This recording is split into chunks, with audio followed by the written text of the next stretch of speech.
we're glad you're watching. It is the, what day is it? 3rd of March, the first Monday of the month, a big day. It's Lupita Day. It's Lupita Day. Yeah. Perfect way to put it. Perfect way to put it. It is Lupita Day. Benji Ndolo, good morning. Good morning, Sophia. I'm wondering why I've been delayed. Well, Lupita, honey. I thought it's because of what I'm holding in my hand. No, it's because Lupita, we have to recognize the huge recognition. Shouts out to Lupita L. Yeah, Lupita is more famous than you. And how many? She gets I'm more not famous time. at all. And her 6 names. And actually 6 names. What's her other one? Adipo. Let me get them for you. Quite a number of names. But isn't it amazing that it's just so beautiful and such an inspirational story? I bet there'll be a movie about her at some point. Probably. But Sophia, on a serious note, we really must salute, as Lupita said, the spirit of Patsy. We urged Kenyans to watch this movie. It's a very painful movie. It's a movie based on a true story, the reality and the pain, the indignity, the cruelty, the inhuman nature of slave trade. People used to be mortgaged and bought. James Smart is a tall chap. I imagine that on the market he would have people, you know, fervently bidding for him. And you, my friend, will be right next to me. Yeah, with the broad shoulders. Get more beads. Yeah, I mean, just imagine. And so sometimes you get sent off to a plantation in Alabama or Georgia, and then somebody could show up and claim ownership of Smart. And obviously then there would be a big tussle because, you know, the plantation owner would say, no, I have a mortgage on him. And of course, one of the most painful parts about slavery, and this is important because a lot of slavery and whatnot was not, American history was not taught in the Kenyan system. So people are just looking at Lupita and all the drama around it and not really understanding the reality behind this story. Many times then when they were, you know, owned by these slave owners, then immediately they lost their identity and their names. That's how come we have black people with white names. Am I making sense? Yes, but Benji, the story of... Which is something I thought about Smart when I first heard him on radio. You thought about what? James Smart. Yeah, what about him? And I wondered... you thought he'd be... I wondered if he had any heritage. No, because it wasn't James Omolo. I think you get my point. We need to find out his middle name one of these days. You know that last time when I hosted him on the Friday chat, everybody was wondering. Let's not talk away from Zuhura, Eba, Lupita, Amondi, Nyong'o. Amondi, yes, from anything from her. And I mean, and the story that you're talking about, the story of slavery is a big story. That's part of the ones who made it. Right. But the hundreds of thousands of millions who were thrown at sea, those who fell sick, those who were weak, and those who tried to put a rebellion. Sometimes those said those who are ugly. Yeah. Those, I mean, so you probably have an entire nation, you know, buried at sea that we won't know the number, you know, of, and that's the tragedy. Tough story about slavery that is not taught and is not told. You know, that this continent, if you like, funded, you know, that the next world, exactly, you know, because it is through the sweat and the blood of so many people. As they say that the superpower was built on the backs and the sweat and blood and tears of you know, blacks of slave trade, America's original sin. But 2 things again on this thing. One, you know, the memory of those that suffered that way, the memory of the Patsies of this world. But secondly, as Lupita herself said, no matter where you're from, Smart, your dream is valid. I like how you're saying smart. Yes, you can. Yes, you can. Yes, you can. Exactly. And yes, she did, and it's such an amazing Another Obama moment. If you can believe it. Absolutely. If you can believe absolutely. it. I mean, and she's done so well. I mean, you could track her career when she was here, the things that she's done. You know, and there's some pictures of her when she was here, you know, them days, back in the day. Sophia, allow me to commend President Uhuru. If you saw his statement last night, that was really classy. That was different. It was well-meaning. It was well thought out. A very meaningful statement. Congratulating her, even if she didn't win, she had gotten that far. So shout out to. So good stuff for Lupita. Let's the digital guy at State House.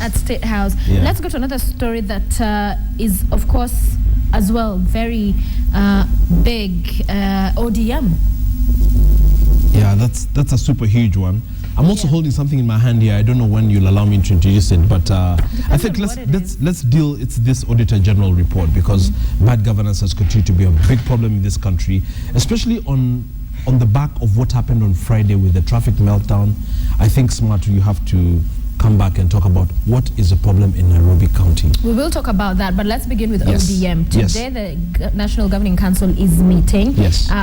There were vacancies declared for the various positions. So as we speak, there is no leadership in the Orange Democratic Movement. What are your thoughts on what unfolded? Sophia, this is a very sensitive topic. I want to choose my words very carefully. This is a very serious one. I was on the ground in Machakos on Friday doing some work, and I just kept getting calls, to be honest, from around the country. Initially from media people. I didn't have a TV in front of me. I couldn't, understand what was happening. But whatever was happening was major. The deputy leader in the Coalition for Reforms and Democracy, Kalonzo Musyoka, had just left.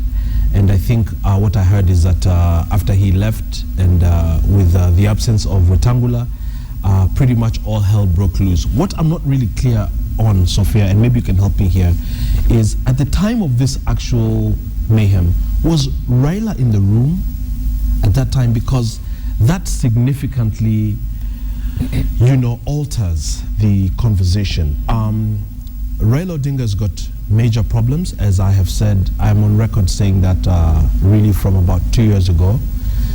He has got to find a way to run away from the tag of chaos and even violence in elections. This was a big disaster. This was a huge, mess for the Orange Party, which had had the courage to go into elections to try to find the way forward, but which now found itself in the middle or in the specter of this kind of infamy and mayhem on live television. Right. Now, Sophia, this is why this is a very big issue, Smart. People are asking, and have the right to ask, if an organization can be this chaotic, all right, can it be trusted with power? This is the conversation that has been had secretly and quietly for many years. As you know, Raila Odinga, rightfully so, has asserted that he has been robbed off of, victory twice. Yeah. And so the question for any policy analyst is, why has he been, quote, blocked? Why has he been robbed? What is the problem? What is the issue with the politics around Raila? And so yesterday I saw a very good analysis by Dr. Nick Cheeseman in one of the dailies, an expert from Oxford University on African Studies, and it was really a very objective and balanced analysis of the issues of the organization of, let's be honest, Raila Odinga as a person, his leadership style, his failings, even as Prime Minister, the issues in the Orange. And one of the authors I noted there communicated a frustration that Jaramogi expressed in 1992 when his son walked into, again, a delegates conference for Ford with rowdy youth. And, apparently Jaramogi said to have said, Amolo, can you tell those boys to keep quiet? There's something that has been a bit off with Raila's politics. We don't want to heap all the blame on him.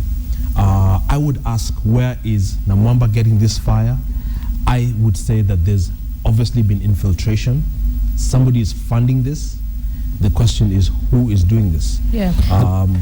The big question, Benji, and as we would like to objectively look at what happened in the Orange, and it is the facts that one, they would be the only party right now that decided to take on and say, well, the elections are over, let's try and look at leadership and change leadership. So that's a plus. That's a good democratic step. Okay. The next that we have to say that there are not many parties that have done a grassroots elections, national grassroots elections.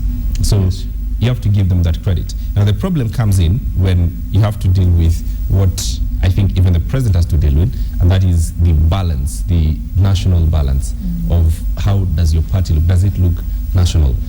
What interests are at play? Because that, I think, in the end, is what is ODM's problem. And they have to balance between their biggest voting blocks, all right? And that is Western and the Coast Province, which appears to be at the center. Nyanza. Yes, and Nyanza. Yes. At the center, and of this problem is that, and that is how what the NDC must decide in how they deal with this in a way that is commensurate to the public. But the big question is, and I must ask you this, that even in the UK, the Labour Party and the biggest party in the UK, and even in the US, they would be very hesitant to go on the floor of the House or the floor of the voting day to make that decision on the voting day. But prior to that, the delegates have had an inward conversation, and they have said, you know what, we think and we believe that Benji is very good in 1, 2, 3. Would like Sophia to lead this.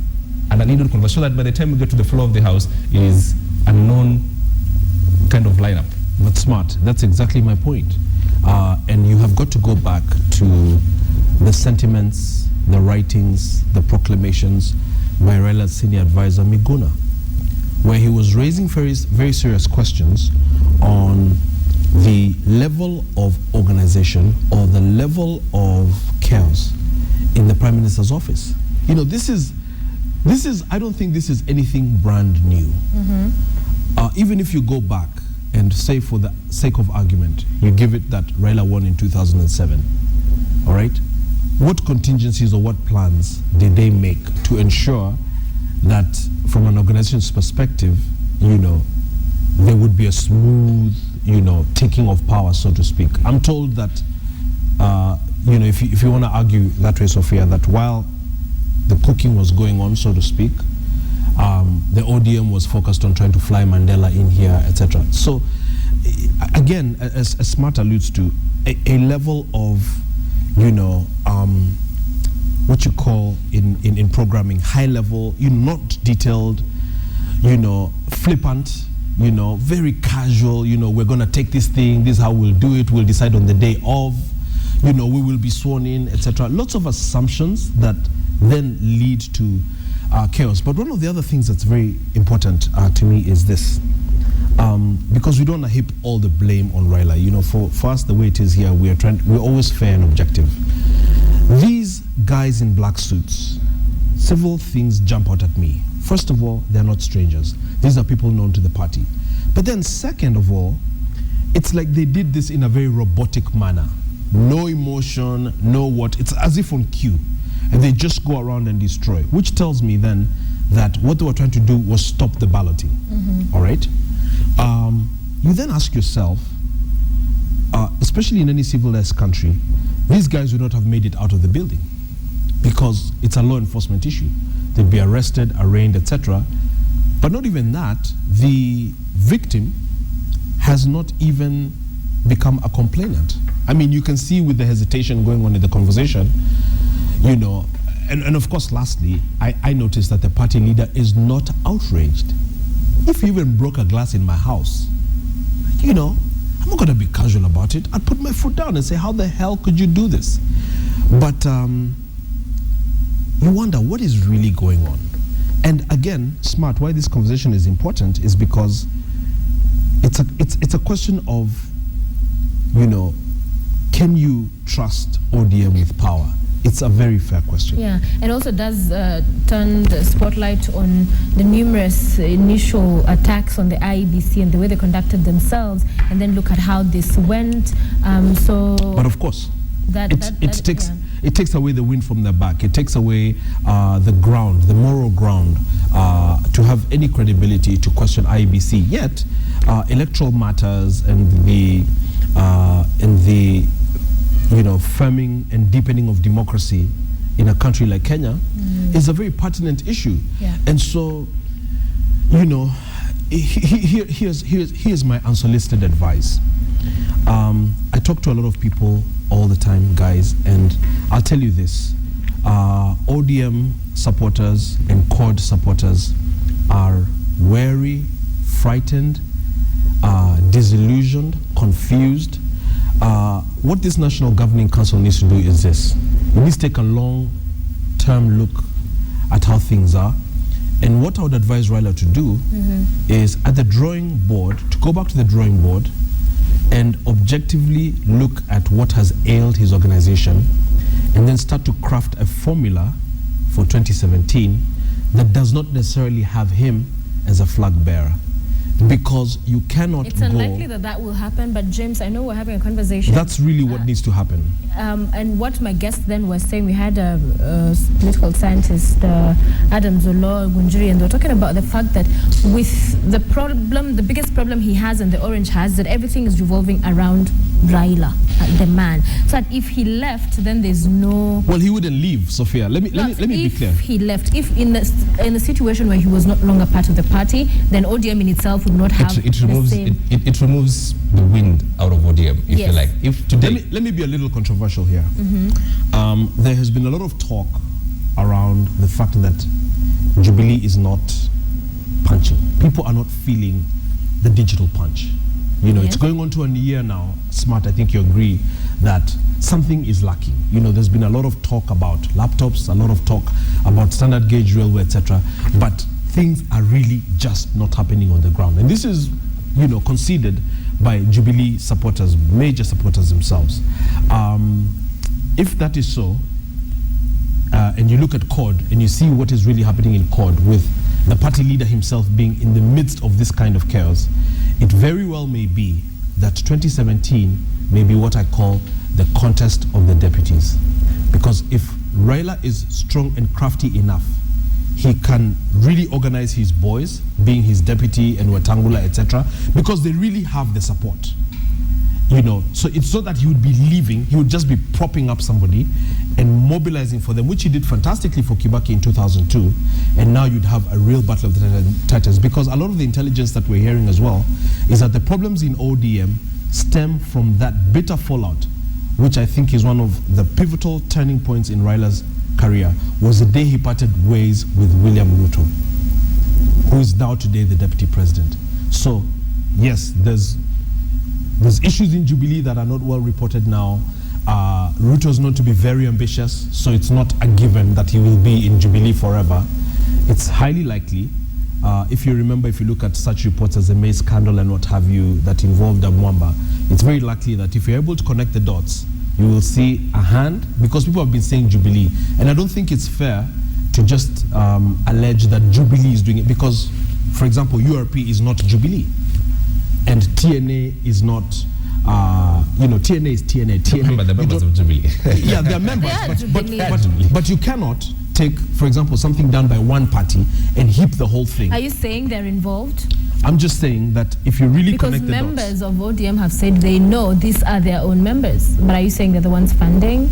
There's credible reports that there's a hand out of Jubilee, and that's why I'm saying I'd rather be more specific and say probably a hand out of URP than to heap the whole blame on Jubilee, which also then ensnares the president, who I doubt has anything to do with this. So again, so battle of the deputies. So just, I mean, last question on this, you know, ODM madness. What's the way forward? You know, if the NGC today decides, well, we're going to have an election in a month or 2 months, still the party is not out of the woods. Of course not. So what is the way forward for this for this Orange Party, and who should lead that cause? Let me give you a few positions, Smart and Sophia, on some what you call irreducible minimums. First of all, elections did not happen on Friday. Therefore, no faction can go out there and claim to be elected. But Namomba and his team say they are elected. That you could already tell. Kenya is a republic. You cannot go and stage a coup in a party in broad daylight in front of the party leader. So what Joho and Namamba did yesterday, Smart, you see, I like being clear. I don't want to waffle around any issue.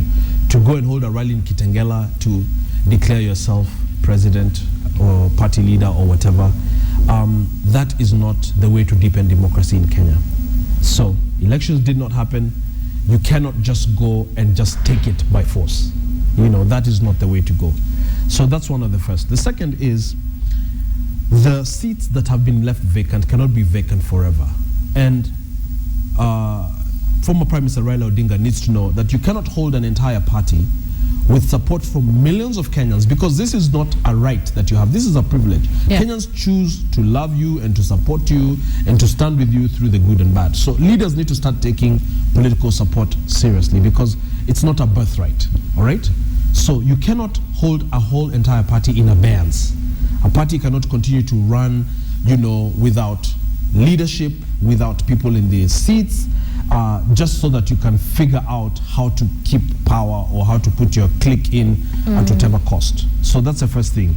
The National Governing Council must ensure that these elections are done sooner rather than later, because you also want to clean house and not be seen to be a chaotic outfit that can actually stay and thrive within chaos. By the way, Sophia, you know very well what the kind of things Tony Gashoka has been saying right on this couch, that, you know, his former boss thrives in chaos, that he attracts chaos, that he loves mayhem, etc., because it is in such an environment that he functions.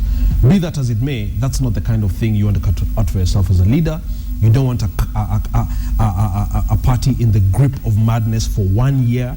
You know, smart. You want this to happen sooner rather, you know, 2 weeks, a month, and this thing is sorted out and sorted out proper. And then you need to go back to the drawing board really and see where the rain started to beat you, what the ideological anchoring of your party is going to be, what the needs for this country are. I just saw yesterday Sakaja basically just laughing stuff off Chairman TNA and saying even in Parliament it's a big joke because they don't have credible opposition. They have MPs who just oppose for the sake of opposing, noisemakers. They don't have policy alternatives. You know, from Nyumba Kumi, and then someone says Nyumba Nane because of ABCD. You don't have code articulating any policy positions on anything really.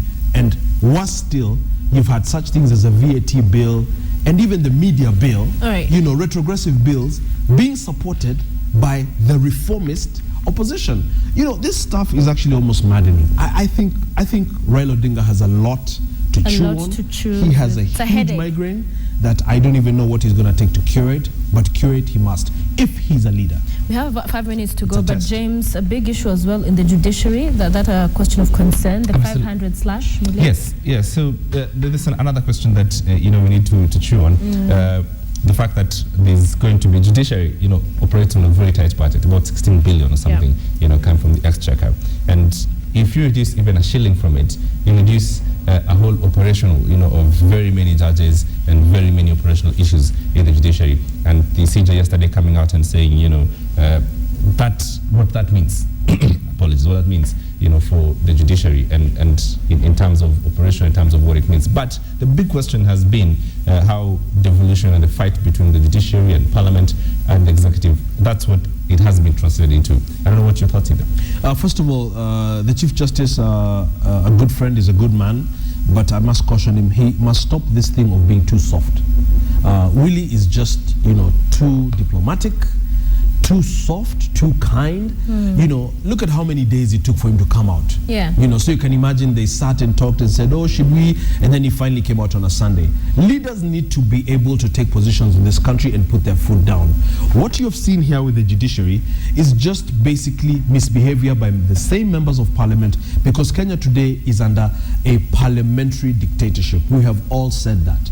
What Mutava Musimi did, the chair of the finance committee in the House, is to quickly pass 5 billion shillings for car loans and mortgages for members of parliament and to slash 500 million, I believe, as a warning to the judiciary, because there have been these supremacy battles that have driven all of us crazy. You know, so parliament continues to hold the distinction of being selfish, of being ridiculous, of being